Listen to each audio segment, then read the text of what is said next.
Storytime, Part C. He looks at me and he said, "Bro, this may be God's way of telling us we don't need to be doing this," because he couldn't find any of the heroin he'd been trying to find, or no one would get any for us. And about that time, his phone rung, and it was a girl, and she said, "Yeah, I can get some." So I go and lock the front door or whatever, get in the car, and it's me, my buddy, and his baby mama, and we head out. So we go pick the girl up, and then we got to go from there to Nashville. And these things, you always think they're going to take about 30 minutes, end up taking about 3 hours. But on the way up there, she's asking us how long we'd been sober, and all of us have been sober about a year. And she's like, "Y'all, please be careful." And I had never done any heroin. This is going to be the first time I ever even laid eyes on it, to be honest about it. And so we go up there, whatever, we get it, and I'm paying attention to how much they're doing. And I do less than half of what they do, but it messes me up so bad that I can't hold my head up. I'm pouring sweat. I was on the verge of overdosing.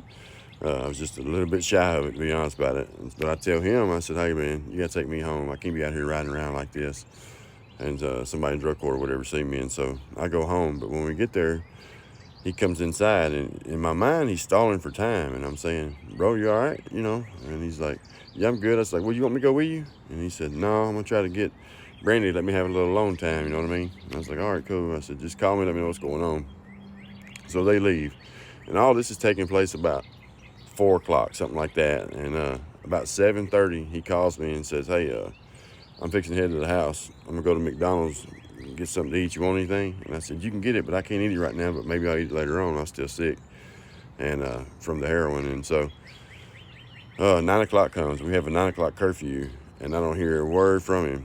And so I'm like, "Man, that's very unusual for him not to be back." So I call his phone. It rings and rings and rings. It goes to voicemail. Also very unusual of him. But as soon as I call it back, it goes straight to voicemail, like it's either cut off or something. And but in my mind, in my gut, in my heart, I know what it is, man. I know without a doubt. And so I wait a little while and then try to call again, nothing. And I'm calling everybody I know, asking them, have they seen him? Nobody's seen him. And so the very next morning, same thing, man. I stayed up all night, man, trying to figure this out. And went around looking for me and someone, even though I wasn't supposed to leave. I didn't care. I was going to go try to find my friend, or whatever, and couldn't find him anywhere. And so somebody calls drug court and tells them that Ryan can't be found. And so here they come over to the house being all tough. And she, "Where's he at? I thought you know," and all this. And of course, I didn't know anything. I didn't know. He was by himself as far as I knew.